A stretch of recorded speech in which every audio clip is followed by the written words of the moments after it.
ये लो, अब मैं शुरू करता हूँ क्लास। ठीक है, तो यहाँ पर वर्क के बारे में शुरू करते हैं। वर्क क्या है? Work done by any force can be defined as the dot product of force and displacement of the object. ये आपको पहले से पता ही होगा कि वर्क डन जो होता है वो होता है F into D cos theta. Force भी हमारी वेक्टर क्वांटिटी है और डिस्प्लेसमेंट भी हमारी वेक्टर क्वांटिटी है। तो दोनों की फोर्स और डिस्प्लेसमेंट की दोनों की मल्टीप्लाई जब कर देंगे तो आ जाता है हमारा वर्क एफ डॉट डी, और दोनों की डॉट प्रोडक्ट करेंगे तो आ जाएगा एफ डी कॉस थीटा। यहाँ पर थीटा क्या है? दोनों के बीच का एंगल है, एफ और डिस्प्लेसमेंट दोनों के बीच का। तो यहाँ पर हमारा वर्क आ जाता है एफ डी कॉस थीटा। ऐसा यूनिट ऑफ वर्क है हमारी जूल, और इसको हम स्केलर क्वांटिटी कहते हैं। ये आपको पहले से पता होगा, सिंपल सी जानकारी है। अब work done bye constant force देख लेते हैं, जो कि दो तरीके से हम फाइंड करते हैं। दोनों तरीके से फाइंड करने का कारण ये है कि बहुत सारे क्वेश्चन ऐसे आते हैं जिनमें हम इसको इस तरह से यूज कर सकते हैं। पहला तरीका क्या है? सपोज कोई एक ऑब्जेक्ट हमारा ए पर था और उसको हम बी पर ले गए, डिस्प्लेसमेंट हुआ डी, फोर्स लगा हुआ था एफ, जो कि डिस्प्लेसमेंट से थीटा एंगल बना रहा है। तो हमने पहले क्या किया, ए से बी तक जो डिस्प्लेसमेंट है उस डायरेक्शन में, ए बी के डायरेक्शन में फोर्स का प्रोजेक्शन फाइंड किया। तो यहां से लेके यहां तक उसका प्रोजेक्शन आएगा, जो कि डिस्टेंस आएगी एफ कॉस थीटा। हमने क्या किया, F cos theta into displacement कर दिया, तो हमारा वर्क डन आ गया एफ डी कॉस थीटा। यहाँ पर हमने क्या किया है कि वर्क डन इक्वल्स टू हमने किया है force in the direction of displacement. पहले तो हमने डिस्प्लेसमेंट के डायरेक्शन में फोर्स फाइंड कर लिया और फिर उसके डिस्प्लेसमेंट में मल्टीप्लाई कर दिया। एक तरीका तो हमारा ये है कि फोर्स को फाइंड करो डिस्प्लेसमेंट के डायरेक्शन में और उसमें डिस्प्लेसमेंट की मल्टीप्लाई कर दो।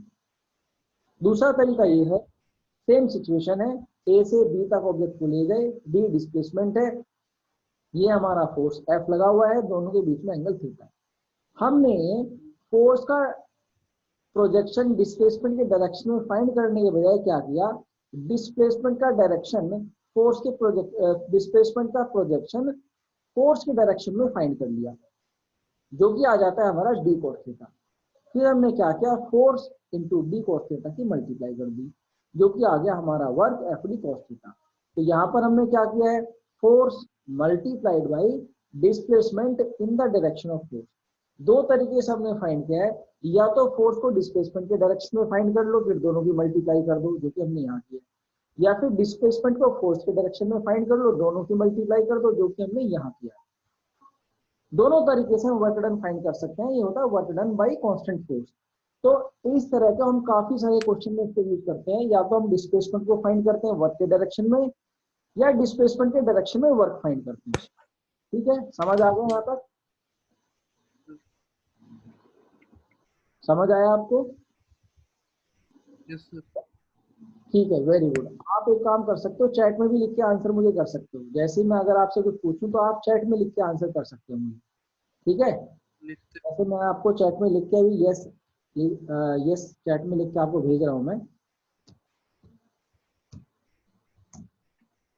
दिखाई दिया आपको चैट में? Yes sir. हाँ, तो इसी तरह आप चैट में लिख के मुझे आंसर कर सकते हैं। ठीक है, तो अभी क्या है, आज यहाँ पर एक क्वेश्चन आपको स्क्रीन पे नजर आ रहा होगा। क्वेश्चन ये है, a small object of mass m can move freely over a vertical quarter circle। एक वर्टिकल क्वार्टर सर्कल है ए से बी तक, जिस पर ये m मास का जो ऑब्जेक्ट है फ्रीली मूव कर सकता है। The object moves from A to B under the influence of constant force F as shown in the figure and gravity.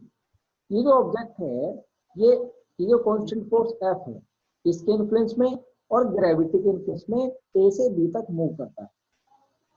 If there is no friction, अगर कहीं पर भी फ्रिक्शन नहीं है, find out the total work done on the object in ground frame. Ground frame में आपको total work done find करना है, ऑब्जेक्ट पर कितना हुआ। ठीक है, क्वेश्चन समझ आ गया आपको? Very good. तो आप क्वेश्चन को सोल्व करो और इसका आंसर जो है चैट में मेरे साथ शेयर करो कि क्या इसका आंसर आता है। जल्दी से, पेन नोटबुक है आपके पास? Yes sir. ठीक है, क्वेश्चन सोल्व करो आपकी स्क्रीन पर क्वेश्चन है और आंसर इसका शेयर करो मेरे साथ चैट में।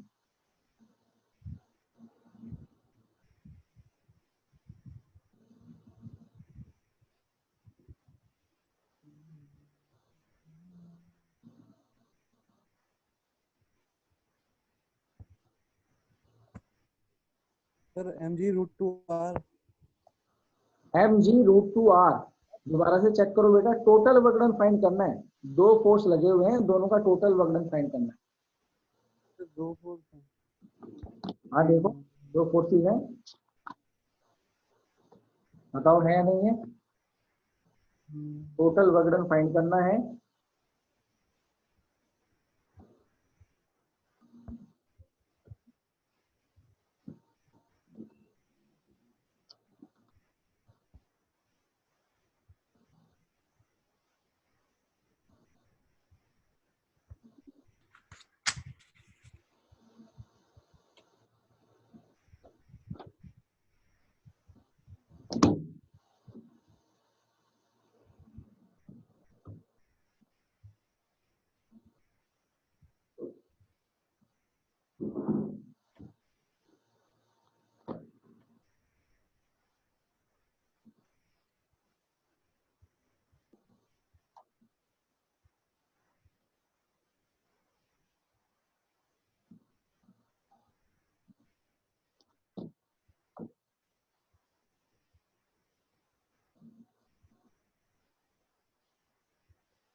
आंसर आया?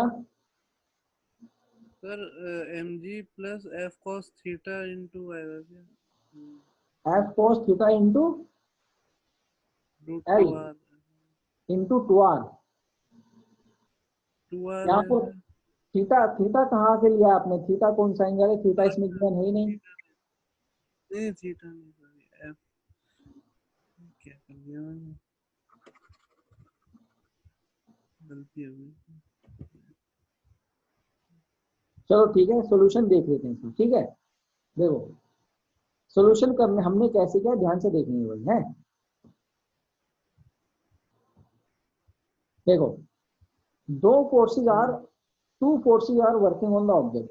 दो फोर्स हमारे इस ऑब्जेक्ट पे लगे हुए हैं, पहला तो एफ है और दूसरा है ग्रेविटी, ठीक है। और ग्रेविटी किसके बराबर है? mg के बराबर। समझ आ गया? यहाँ पर कोई डाउट है?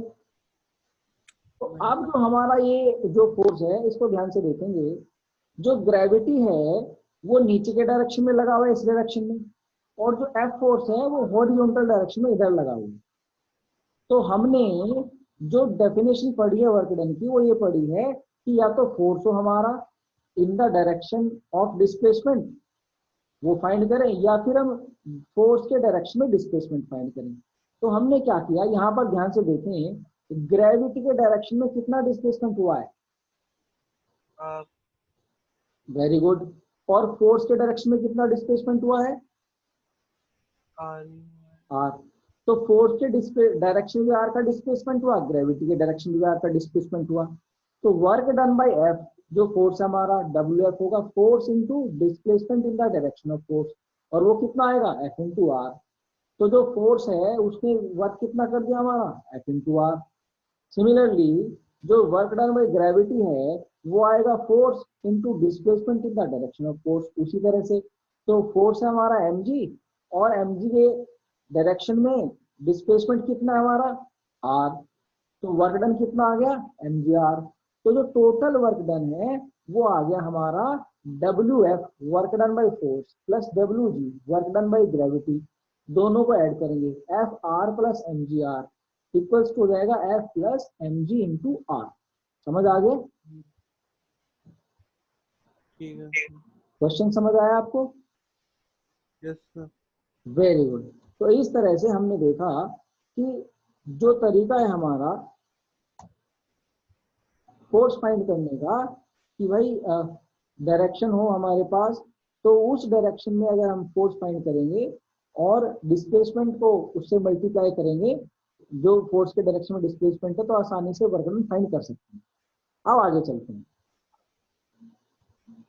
Work done by variable force, ये तो आपको समझ आया कांस्टेंट फोर्स से किस तरह हम वर्क डन फाइंड कर सकते हैं। अब work done by variable force देख लेते हैं। Work done by variable force में क्या होता है, फोर्स हमेशा वेरी करता रहता है। तो अगर फोर्स वेरी करता है तो हम फोर्स को डायरेक्टली डिस्प्लेसमेंट से, टोटल डिस्प्लेसमेंट से तो मल्टीप्लाई कर नहीं सकते, क्योंकि हम कौन से फोर्स को मल्टीप्लाई करेंगे।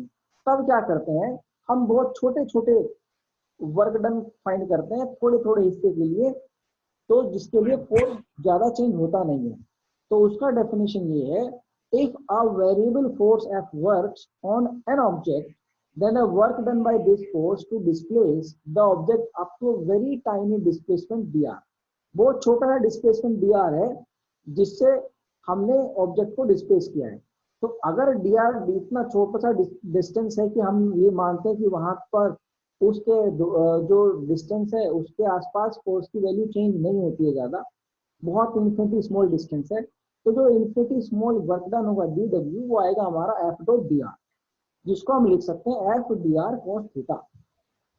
अब अगर हमें ऑब्जेक्ट का टोटल वर्क डन फाइंड करना है, let us say if the object moves from position r1 to r2, अगर ऑब्जेक्ट r1 से r2 तक मूव कर गया under the influence of this force, इस फोर्स के इन्फ्लुएंस में, तो टोटल वर्क डन जो हमारा इस फोर्स का होगा वो होगा F equals to integration of dw, जितने भी छोटे छोटे हमारे पास वर्क डन है उन सब का इंटीग्रेशन कर देंगे।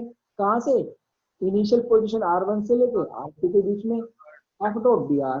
तो हमारे पास फॉर्मूला आ जाएगा वर्क डन का, r1 से r2 के बीच में integration of F cos theta d are, क्योंकि एफ डॉट डी आर क्या बन जाता है हमारा एफ कॉस। अब यहाँ जो एफ कॉस थीटा है इसको ध्यान से समझेंगे कि अब हर बार अगर वर्क फोर्स वेरी कर रहा है, वेरी करने का मतलब अगर उसका एंगल भी चेंज होता जा रहा है, तो यहाँ पर हम एंगल को कैसे करेंगे, या अगर एंगल का हमारे पास कोई एग्जैक्ट एक्सप्रेशन नहीं है तो उसको हम कैसे अपनी कैलकुलेशन में इंक्लूड करेंगे, उसको समझ लेते हैं। ठीक है, उसके समझने के लिए यहाँ देखते हैं फॉर्मूला अभी तक हमारा जो आया है वो आया है W equals to integration of d डब्ल्यू r1 से लेके r2 तक एफ कोस डी आर और f cos theta d r. अब इसको समझने के लिए थोड़ा सा और इसको सिंप्लीफाई करने के लिए जो हमारे वेक्टर्स हैं, पोजीशन वेक्टर और जो फोर्स वेक्टर है, उनको इनके कंपोनेंट वेक्टर में ब्रेक कर लेते हैं। जैसे कि सपोज करो जो r1 वेक्टर है पोजीशन वेक्टर, वो है हमारा x1i y1j plus z1k।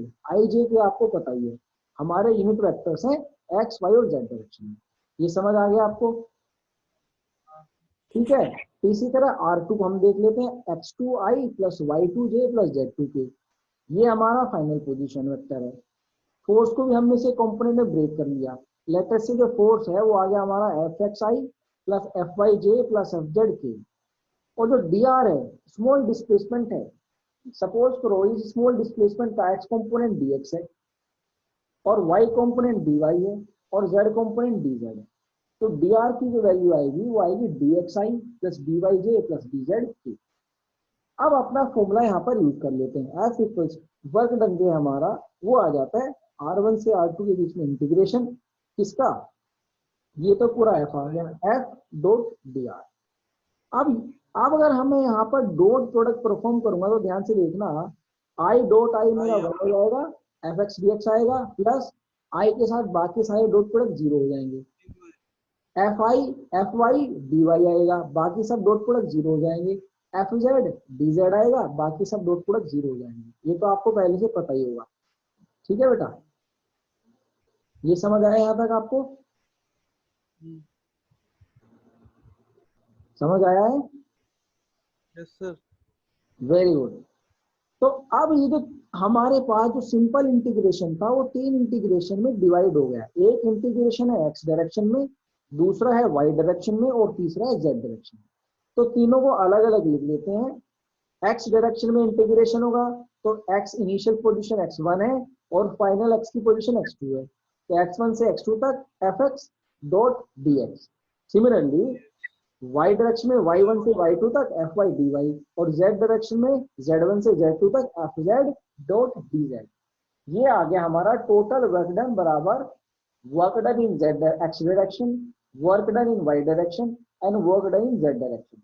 Books में आपने देखा होगा कि केवल फॉर्मूला लिखा होता है W इक्वल टू x1 से x2 तक एफ एक्स डी एक्स, ये एक्चुअली फॉर्मूला इनकम्प्लीट है, ये केवल एक्स डायरेक्शन में या किसी पर्टिकुलर डायरेक्शन में वर्क डन बताता है। अगर आपको स्पेस में in all direction work done find करना है तो फॉर्मूला आपको ये यूज करना होता है। यहाँ तक समझ आया है? ठीक है, वेरी गुड। तो ये फॉर्मूला जो है, अभी आप जो लास्ट फॉर्मूला मैंने लिखा है W equals to f x d x y1 से y2 तक f डॉट dy, ये अभी के लिए अपनी नोटबुक पर लिख लो कि आगे हम एक क्वेश्चन करेंगे तो उस पर ये फॉर्मूला यूज होगा। ठीक है,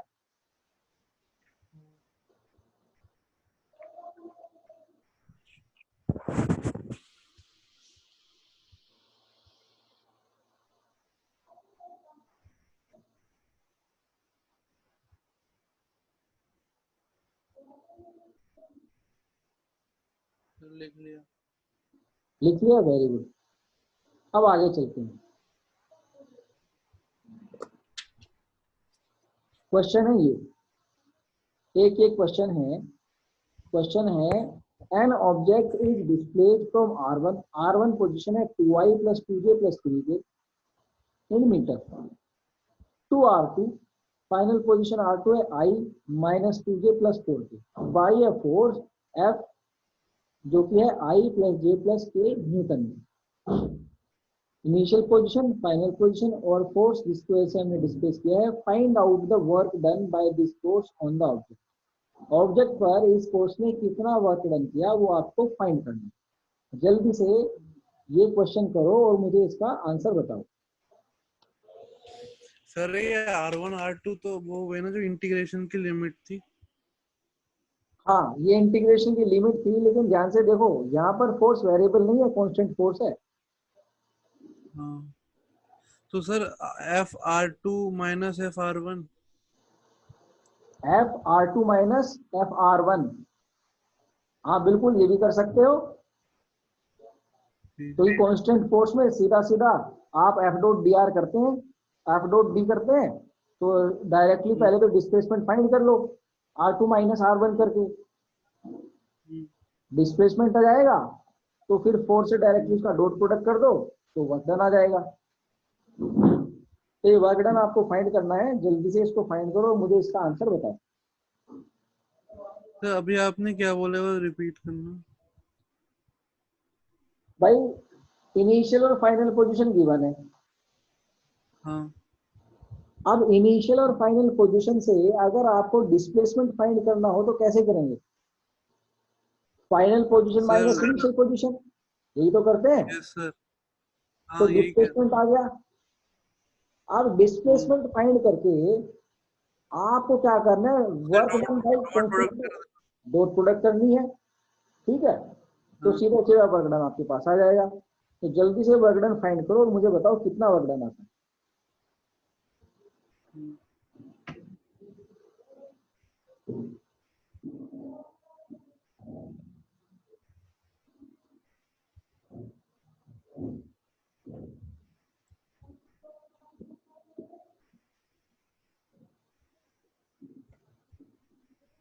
सर 3 माइनस। -3 जूल, कहीं मिस्टेक हुई है बेटा, रीचेक करो एक बार। नहीं नहीं -3 जूल है सर।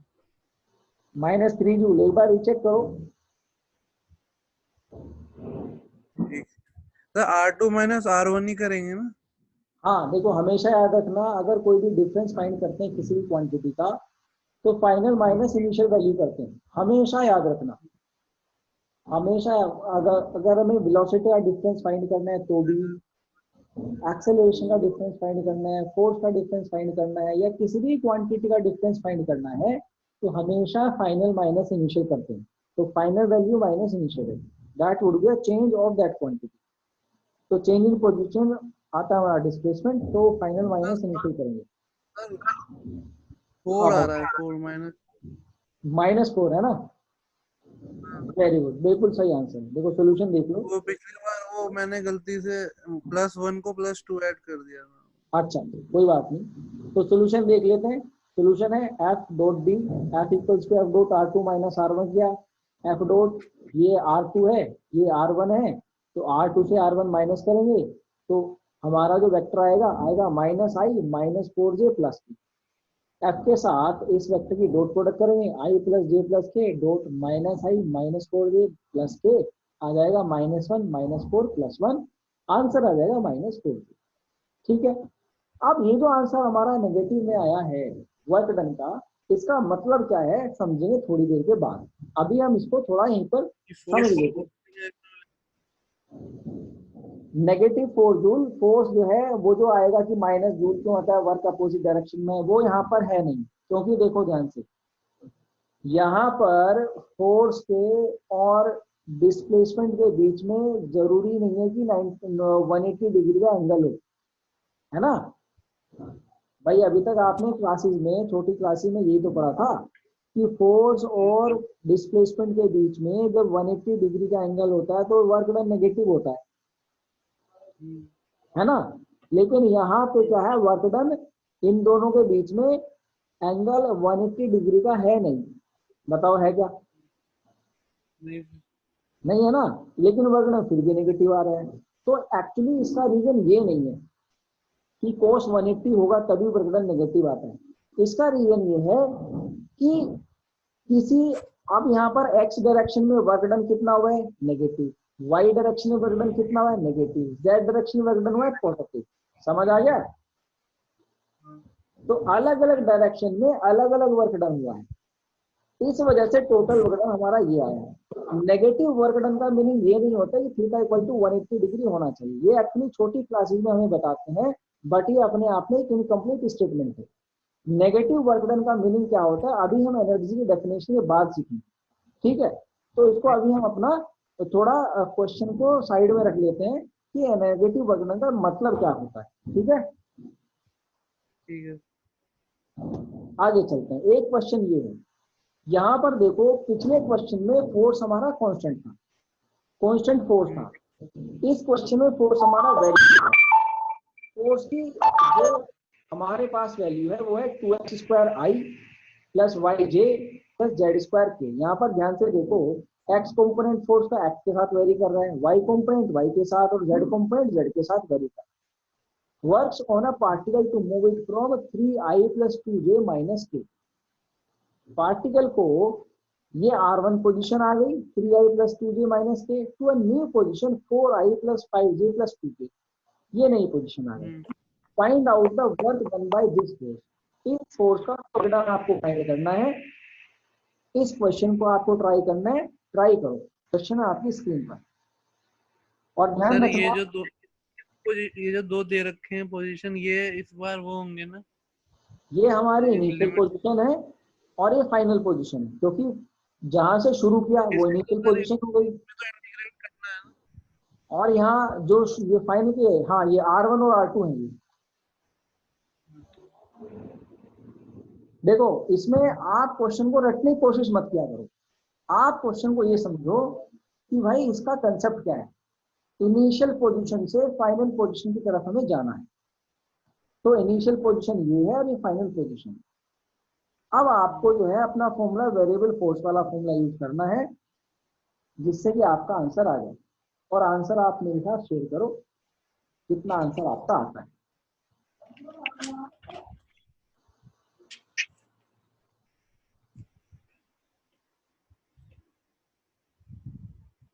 और इसलिए मैंने वेरिएबल फोर्स का जो वर्क डन था उसका फॉर्मूला आपको लिखा है।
आंसर आ रहा है बेटा?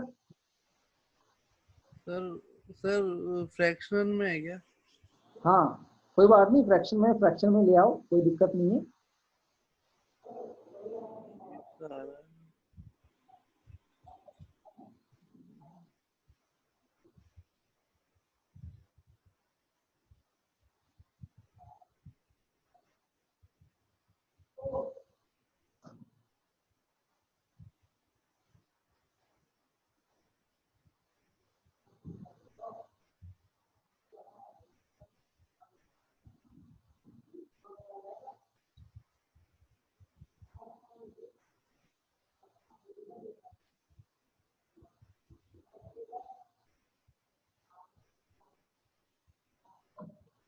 232/6।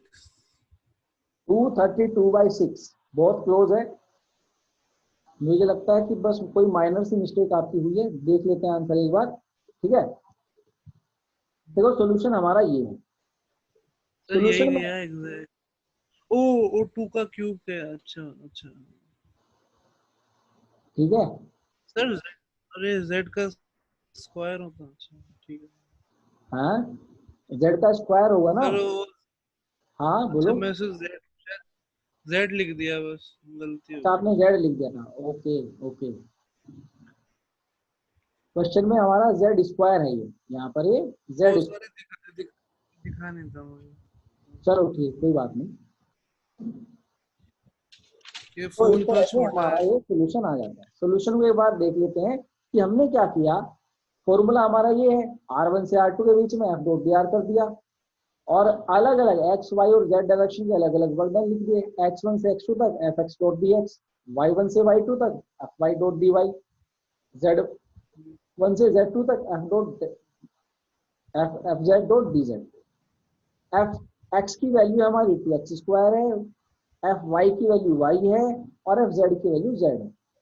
तीनों को इंटीग्रेट करेंगे एक्स वाई और जेड के रेस्पेक्ट में, आएगा x³ / 3, यहाँ पर आएगा y² / 2, यहाँ पर आएगा z³/3, और लिमिट इसमें रिप्लेस कर देंगे। लिमिट रिप्लेस करते ही हमारा आंसर 229/6 जूल आ जाएगा। ठीक है, यहाँ तक समझ आ गया? आगे चलते हैं। आगे चलते हैं एनर्जी कंसेप्ट। एनर्जी का जो कंसेप्ट है बहुत इंपॉर्टेंट कंसेप्ट है, और अभी तक हम ये जो एनर्जी का जो कंसेप्ट यहाँ पर हम पढ़ते हैं अपनी फिजिक्स की क्लासेस में, ये बड़ा लेमन सा कंसेप्ट है, क्योंकि अभी तक एनर्जी की एक्चुअल डेफिनेशन का कोई फिजिक्स साइंस को पता नहीं है। लेकिन फिर भी हम उसको समझने के लिए थोड़ा इस तरीके से पढ़ते हैं। ध्यान से समझना क्या है।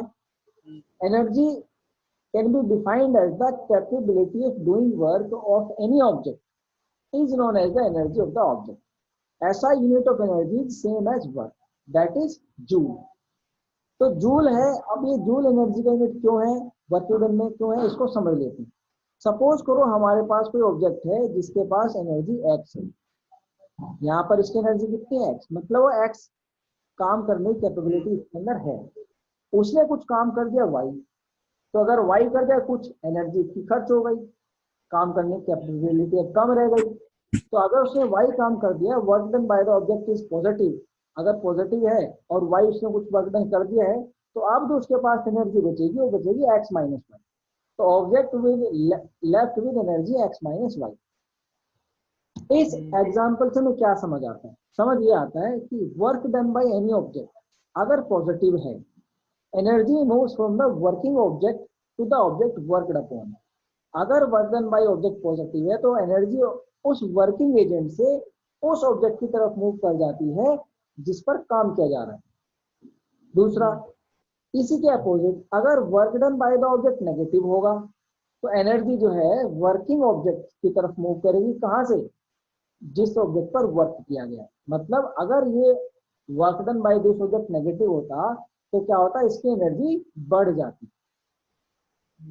और इसी तरह अगर वर्क डन हमारा है 0, तो no energy transition is take place, कोई भी एनर्जी का ट्रांजिशन नहीं होगा। यहां तक बात समझ आई है आपको?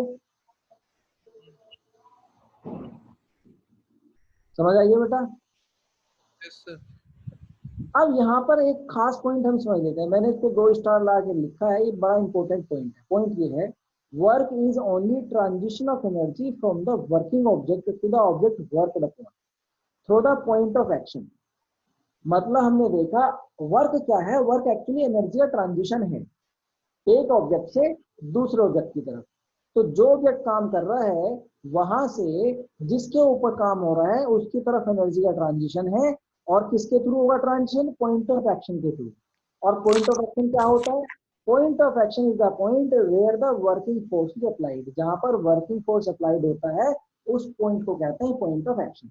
तो यहाँ पर हमने देखा एनर्जी को एक्चुअली वर्क की टर्म्स में ही हम मेजर करते हैं। तो इसीलिए एनर्जी और वर्क का सेम यूनिट होता है जूल। और यहाँ पर हमने ये भी देखा कि एनर्जी जो है केवल सॉरी वर्क जो है वो केवल एनर्जी का ट्रांजिशन है।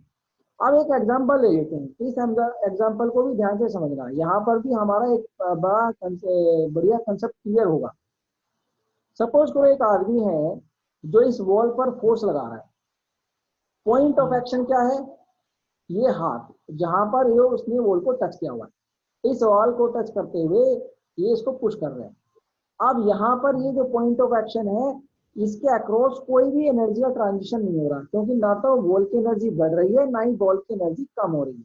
जब वॉल की एनर्जी ना तो बढ़ रही ना कम हो रही, इसका मतलब इस पॉइंट के अक्रॉस कोई एनर्जी का ट्रांजिशन नहीं हुआ है। इस आदमी से एनर्जी वॉल के अंदर गई नहीं है, ना ही वॉल से इस आदमी के अंदर आई है। क्यों? क्योंकि पॉइंट ऑफ एक्शन ने मूव नहीं किया है। अगर पॉइंट ऑफ एक्शन थोड़ा भी मूव करता, वॉल थोड़ी इधर को चली जाती तो वेलोसिटी वॉल के अंदर आती तो उसकी कुछ ना कुछ एनर्जी बढ़ जाती, लेकिन बढ़ी नहीं क्योंकि पॉइंट ऑफ एक्शन ने मूव नहीं किया। तो यहाँ पर क्या हुआ? For any work done point of action must move.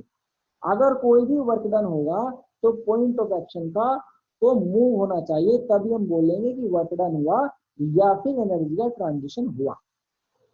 अब ये जो पॉइंट हमने यहाँ सीखा कि for any work done point of action must move, इस पॉइंट से एक चीज और मुझे समझ आती है, और ये भी बड़ा खास पॉइंट है, इसको भी ध्यान रखना। पॉइंट ये है motion of point of action depends on frame of reference. ये जो पॉइंट ऑफ एक्शन है अगर ये मूव नहीं किया है, हमने मोशन के चैप्टर में पढ़ा है कि मोशन तो रिलेटिव होती है।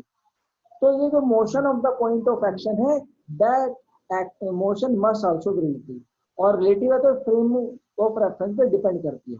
जैसे इसी एग्जांपल में देखिए ग्राउंड फ्रेम के लिए ये पॉइंट ऑफ एक्शन रेस्ट में है, लेकिन अगर कोई ऑब्जेक्ट राइट की तरफ जा रहा हो किसी वेलोसिटी से इधर की तरफ, तो उसके लिए ये पॉइंट ऑफ एक्शन मूव कर रहा है। तो मतलब उसके लिए पॉइंट ऑफ एक्शन ने मूव किया है और उसके लिए एनर्जी का ट्रांजिशन हुआ है। तो motion of point of action depends on frame of reference. इसी वजह से क्या होता है, so the work done also depends on frame of reference. इसलिए वर्क डन भी फ्रेम ऑफ रेफरेंस पे डिपेंड करता है। अगर हम अपना फ्रेम ऑफ रेफरेंस चेंज कर देंगे तो वर्क डन भी हमारा चेंज हो जाएगा। लेकिन ये बात यहाँ पर नोट करके रखना कि work done frame of reference पे डिपेंड करता है, लेकिन फोर्स फ्रेम ऑफ रेफरेंस पे डिपेंड नहीं करता। ये बात आप ध्यान रखना। ठीक है, यहाँ तक समझ आया बेटा? Yes sir. वेरी गुड, आगे चलते हैं। तो हमने देखा कि work point of action move करता है तो वर्क डन होता है, पॉइंट ऑफ एक्शन मूव नहीं करता तो वर्क डन नहीं होता, और work done frame of reference पे भी डिपेंड करता है। तो एक क्वेश्चन देख लेते हैं इसी से रिलेटेड। क्वेश्चन है a person goes up to second floor from ground floor. Ground floor से सेकंड फ्लोर तक आदमी जाता है। Mass of the person is 60 KG, mass उसका 60 केजी है, और height of second floor is 6 metre. Ground floor से सेकंड फ्लोर की हाइट है 6 मीटर, और ये आदमी जो है स्टेयर के थ्रू जाता है, स्टेयर्स को यूज करता है जाने के लिए। If g equals to 10 metre per second square, find out the work done on the person by normal reaction. कि नॉर्मल रिएक्शन इसने इस आदमी पर कितना काम किया, क्योंकि ऊपर की तरफ जो फोर्स लग रहा है इस आदमी पर वो केवल नॉर्मल रिएक्शन, डिस्प्लेसमेंट ऊपर की तरफ है। आदमी ऊपर 6 मीटर ऊपर चला गया, तो आपको फाइंड करना है work done by normal reaction कितना है, और आपको ले लेना है कि ऑब्जेक्ट में जो है कोई एक्सेलरेशन नहीं है, स्मूथली हो गया ऑब्जेक्ट मूव कर रहा है बिना किसी एक्सेलरेशन। 100। कितना?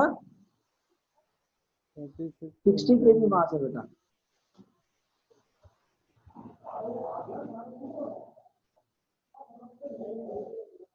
और 6 मिनट एमजी कितना नीचे है? लगाएगा। कितना? आप चैट बॉक्स में सर लिख के बता सकते हैं मुझे। सर मैं कह रहा हूँ कि 600 न्यूटन लगाएगा ना नीचे। हाँ, फोर्स तो न्यूटन में लगाएंगे बेटा, फोर्स तो न्यूटन में ही आएगा, फोर्स तो न्यूटन है, तो पहले फोर्स फाइंड नहीं मैं करें। कह रहा हूँ 600 न्यूटन फोर्स लगाएगा ना वो। हाँ, नॉर्मल रिएक्शन 600 न्यूटन होगा, क्योंकि हाँ मैंने बताया एक्सेलरेशन नहीं है, स्पीड भी मूव कर रहे हैं। तो इंटू सिक्स कर देंगे ना। अब देखो आप, डिस्प्लेसमेंट तो हमारा उसका 6 मीटर ही है, ग्राउंड फ्लोर से सेकंड फ्लोर तक। हाँ तो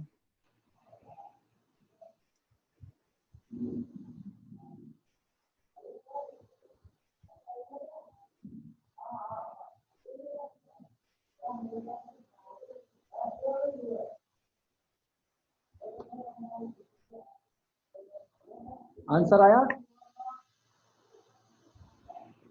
फिर 3600 आएगा मेरे ख्याल से। 3600 जूल है। अब देख हाँ, लेते हैं इसका एक्चुअल में आंसर कितना है। जीरो तो एक्चुअल नहीं। है जीरो। 0। वेरी गुड, बिल्कुल सही। एक्चुअल में आंसर इसका 0 है। 0 क्यों है समझ लेते हैं। भाई देखो, नॉर्मल रिएक्शन ऊपर की तरफ लग रहा है, लेकिन जब भी आदमी ऊपर की तरफ जाता है, पॉइंट ऑफ एक्शन जो है, जहां पर ये नॉर्मल रिएक्शन लगा ये हुआ है, जहां पर इसका पैर है, ये मूव नहीं करता है। डिस्प्लेसमेंट फॉर एवरी स्टेप कितना हो जाएगा? 0। क्या होता है? कॉन्टैक्ट ब्रेक और मेक होता है।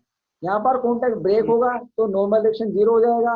ये ऊपर की स्टेप पे पैर रखेगा तो वहां पर कॉन्टैक्ट मेक होगा, फिर से नॉर्मल रिएक्शन शुरू हो जाएगा। लेकिन हमेशा जो पॉइंट ऑफ एक्शन है वो मूव नहीं करेगा, इसलिए डिस्प्लेसमेंट हमेशा 0 रहेगा। तो जब हम फोर्स निकालेंगे, वर्क डन निकालेंगे, point of action does not move, तो वर्क डन भी हमारा 0 रहेगा। एफ डॉट डी करेंगे, डी 0 आएगा, तो वर्क डन भी 0 होगा। अब यहाँ पर ये चीज 0 जो वर्क डन आया, इसको हम अपनी जो एनर्जी की जो डेफिनेशन हमने पढ़ी थी, या वर्क डन की जो एनर्जी के पर्सपेक्टिव में डेफिनेशन पढ़ी थी, कि work is only transition of energy. इस केस में ध्यान से देखो, स्टेयर और इस पर्सन के बीच में कोई एनर्जी का ट्रांजिशन नहीं हो रहा है। जो एनर्जी ऑब्जेक्ट की बढ़ रही है, इस पर्सन की एनर्जी बढ़ रही है, वो स्टेयर की वजह से नहीं बढ़ रही है, बल्कि इसके मसल्स की वजह से बढ़ रही है। तो एनर्जी का ट्रांजिशन जो है बॉडी के अंदर ही हो रहा है। तो इसी वजह से work done by normal reaction 0 है, यानी कि जो पॉइंट ऑफ एक्शन है इसके अक्रॉस एनर्जी का कोई ट्रांजिशन नहीं हुआ, इसलिए वर्क डन हमारा कितना आ गया है? 0। और ये हमें पता कैसे चला? क्योंकि पॉइंट ऑफ एक्शन का मोमेंट 0 है, तो वर्क डन भी 0 आया। ये समझ आया आपको? Very good. तो अब इसी तरह का एक क्वेश्चन और लेते हैं, थोड़ा सा डिफरेंट है। क्वेश्चन है ये, सेम आदमी है, a person of 60 kg mass goes up to second floor, same floor तक जाता है फ्रॉम ग्राउंड, लेकिन इस बार वो लिफ्ट से जाता है, लिफ्ट में खड़ा हुआ है। Height of second floor is 6 metre. If g equals to 10 metre per second square, अगर g की वैल्यू 10 है, तो find out the work done by normal reaction on the person. और यहाँ पर क्या है? Lift move without acceleration. Lift जो है किसी एक्सेलरेशन से मूव नहीं कर रही है, कांस्टेंट वेलोसिटी से मूव कर रही है। इस बार 3600 होगा। इस बार 3600 आएगा। वेरी गुड, बिल्कुल सही। इस बार आएगा हमारा 3600। कारण है क्योंकि इस बार पॉइंट ऑफ एक्शन ने मूव किया है ऊपर की तरफ। जैसे लिफ्ट मूव करेगी तो पॉइंट ऑफ एक्शन भी मूव करेगा ऊपर की तरफ, और वर्क डन आ जाएगा हमारा 3600। ठीक है, बिल्कुल सही। तो हमारा जो वर्क डन आएगा वो आएगा 3600 जूल। ये आ गया। यहाँ पर एनर्जी का जो ट्रांजिशन हुआ है लिफ्ट से आदमी की तरफ हुआ है, क्योंकि मसल्स आदमी ने अपने यूज किए नहीं है, तो उसके अंदर कोई एनर्जी का ट्रांजिशन हुआ नहीं, वो केवल खड़ा रहा है। तो लिफ्ट के अंदर जो एनर्जी थी, अगर वो इलेक्ट्रिक मोटर से चल रही थी, इलेक्ट्रिक एनर्जी हो गया, कोई दूसरी एनर्जी होगी, वही इस आदमी के अंदर ट्रांसफर होकर इसकी एनर्जी को इंक्रीज किया और ये ऊपर चला गया।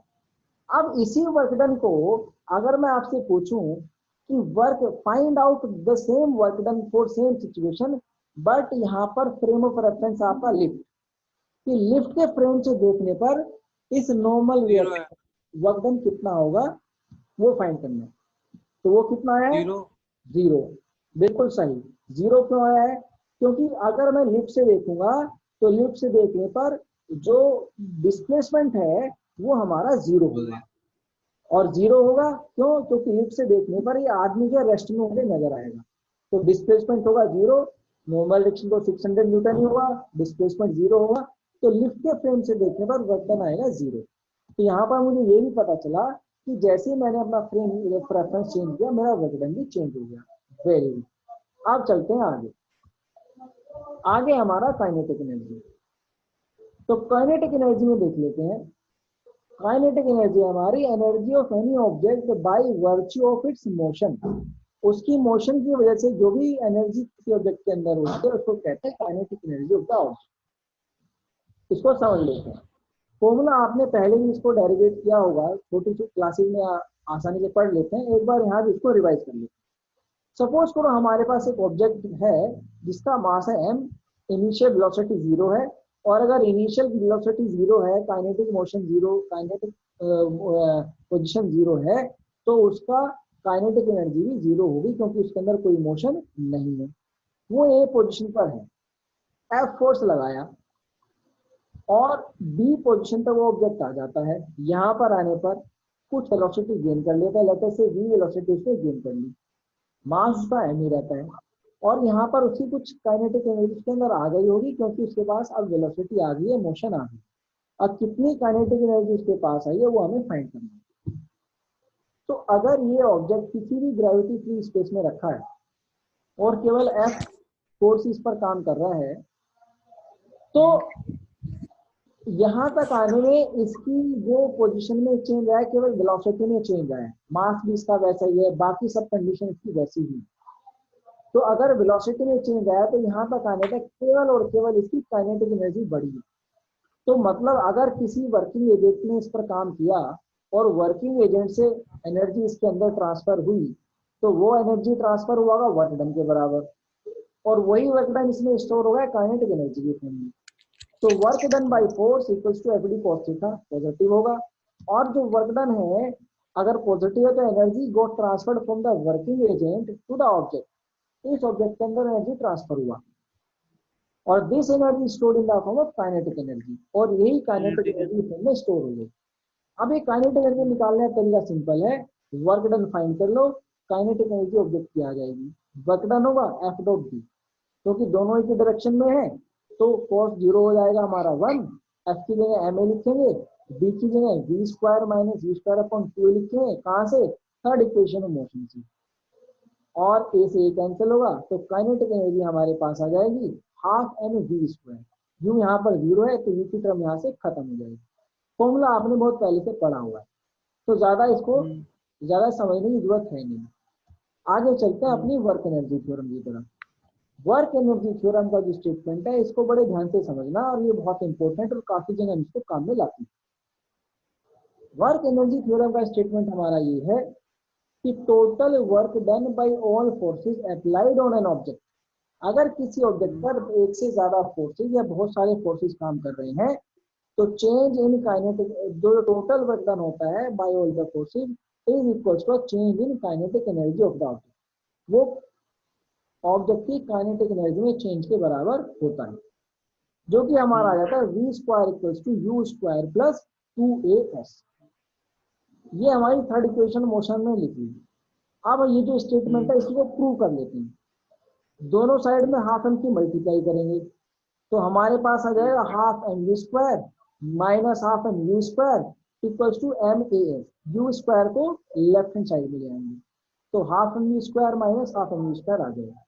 अब ये हमारी फाइनल काइनेटिक एनर्जी है क्योंकि फाइनल वेलोसिटी के साथ है, ये हमारी इनिशियल काइनेटिक एनर्जी है क्योंकि इनिशियल वेलोसिटी के साथ है। तो ये आ गया हमारा final kinetic energy minus initial kinetic energy equals to f dot s, क्योंकि एम ए की जगह मैंने क्या लिख दिया एफ, ये आ गया एफ डॉट एस। अब एफ डॉट एस जो है वो हमारा वर्क डन होता है। तो यहाँ से मुझे क्या पता चल गया, ये आ गया मेरा change in kinetic energy, final kinetic energy minus initial kinetic energy, उसको लिख दिया मैंने change in kinetic energy, F dot S को लिख दिया डब्ल्यू वर्क डन। स्टेटमेंट मेरा पूरा हो जाता है वर्क एनर्जी थ्योरम कि काइनेट change in kinetic energy equals to work done. यहाँ तक आपको समझ आ गया है? मुझे बताओ, तुम ना आगे बढ़ो। Yes sir. समझ आ गया? Very good. तो चलते हैं आगे। आगे हमारे पास आ जाता है एक क्वेश्चन। क्वेश्चन है an object of mass m moving with a velocity v enters on a rough horizontal surface। एक रफ हॉरिजॉन्टल सरफेस में वो एंटर करता है और फ्रिक्शन की वजह से stops after covering a distance d due to friction. d distance cover करके वो रुक जाता है। तो क्या होता है, find out the work done of friction force on the object. आपको फाइंड करना है कि फ्रिक्शन फोर्स ने उस ऑब्जेक्ट पर कितना काम किया, ये आपको फाइंड करना है। फ्रिक्शन फोर्स की मैग्नीट्यूड आपको पता नहीं है। क्यों नहीं पता है? क्योंकि आपको फ्रिक्शन कांस्टेंट गिवन नहीं है। तो अब आपको केवल अपनी इसी जानकारी से, जो आपकी जानकारी गिवन है, इसी से आपको पता करना है कि भैया work done by friction force कितना होगा।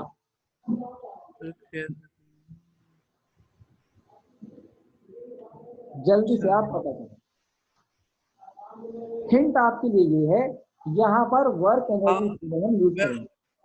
डन निकाल लेंगे डब्ल्यू, वो चेंज इन काइनेटिक एनर्जी से निकालो आप। पेन नोटबुक आपके पास अगर है तो जल्दी से फाइंड करो।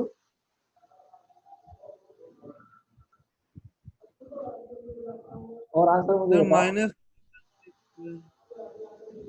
माइनस माइनस कितना आया? Half mv square. Half mv square. Very good, बिल्कुल सही जवाब। सॉल्यूशन देख लेते हैं। ये ऑब्जेक्ट है हमारा, इस पर तीन फोर्सेस काम कर रहे होंगे। mg नीचे की तरफ, नॉर्मल रिएक्शन ऊपर की तरफ, friction force opposite to the velocity v। तो हमने v राइट साइड में लिया है, f को हमने लेफ्ट साइड में ले लिया। Total work done bye all forces कितना होगा? Work done by normal reaction Wn plus work done bye mg Wmg plus work done by friction force, और टोटल वर्क डन होना चाहिए चेंज इन काइनेटिक एनर्जी के बराबर। Work done by normal reaction 0, क्योंकि vertical direction में कोई displacement नहीं है। वर्क डन बाय mg भी 0 है, सेम रीजन की वजह से। Work done by friction force हमें फाइंड करना है, जो कि आएगा चेंज इन काइनेटिक एनर्जी के बराबर। फाइनल काइनेटिक एनर्जी हमारी कितनी थी? 0। Initial kinetic energy half mv square. तो फाइनल माइनस इनिशियल करेंगे तो चेंज इन काइनेटिक एनर्जी आएगा माइनस हाफ mv स्क्वायर, जो कि आ जाएगा हमारा work done by friction force. तो यहाँ पर हमने देखा कि वर्क एनर्जी थ्योरम की हेल्प से हम work done by friction force भी निकाल सकते हैं, even if you don't know the friction force. इस तरह से वर्क एनर्जी थ्योरम के काफी सारे यूजेस हैं और कुछ काफी सारे क्वेश्चन हमारे लिए आसान हो जाते हैं। और इसीलिए आपके पास ये समझ आ गया आपको। Yes sir. एक क्वेश्चन और आपके लिए आ रहा है।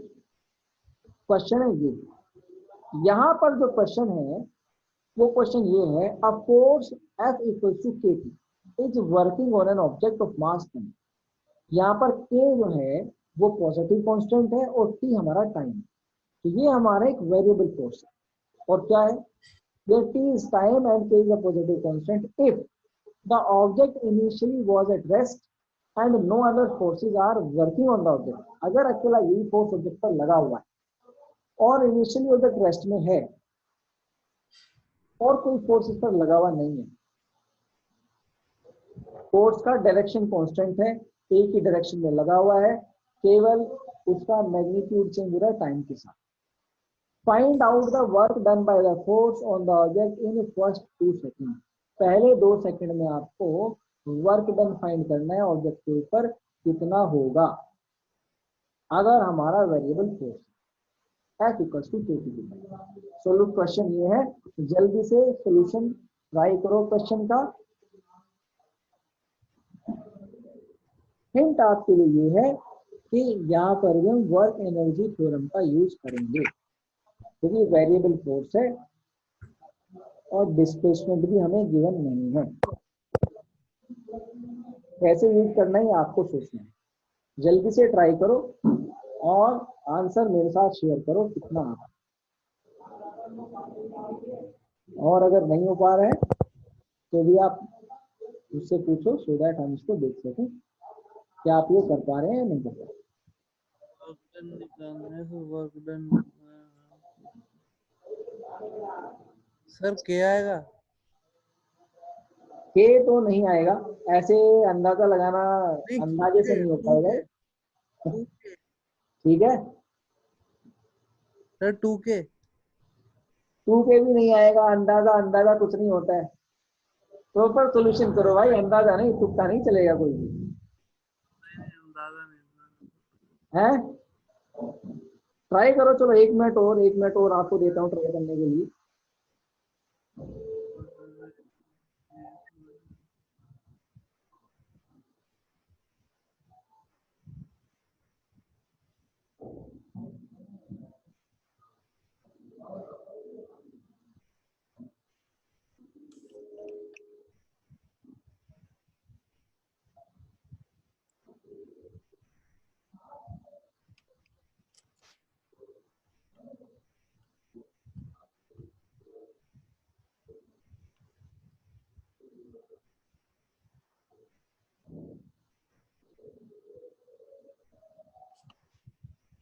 सर नहीं आ रहा।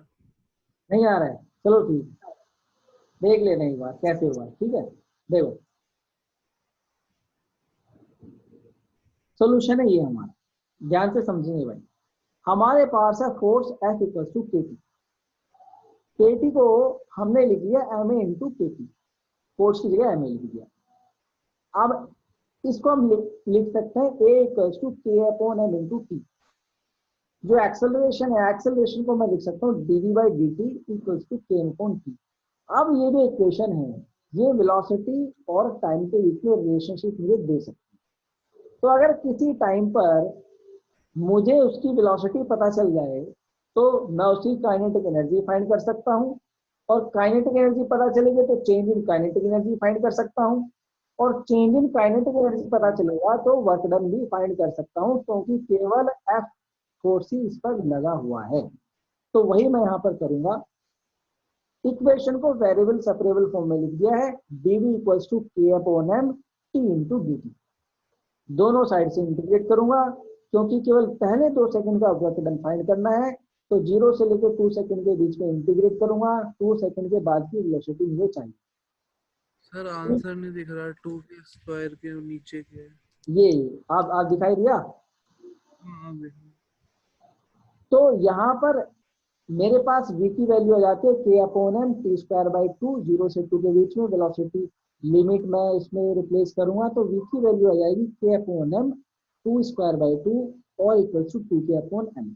ये मेरे पास वैल्यू आ गई वेलोसिटी की आफ्टर 2 सेकेंड्स। अब work done equals to change in kinetic energy, final kinetic energy minus initial. Final है कितनी, half m v square, initial कितनी है 0, क्योंकि रेस्ट से ऑब्जेक्ट ने चलना शुरू किया है। तो work done equals to half m 2 के अपॉन एम होल स्क्वायर, क्योंकि वेलोसिटी की वैल्यू कितनी है 2 के अपॉन एम। और सिंपलीफाई करूंगा तो 2 के स्क्वायर अपॉन एम आ जाएगा, तो work done will be equal to 2 के स्क्वायर अपॉन एम। यहाँ तक ये समझ आ गया? Yes sir. Very good. तो ये जो हमारी क्लास है, हम यहीं पर इसको एंड करते हैं।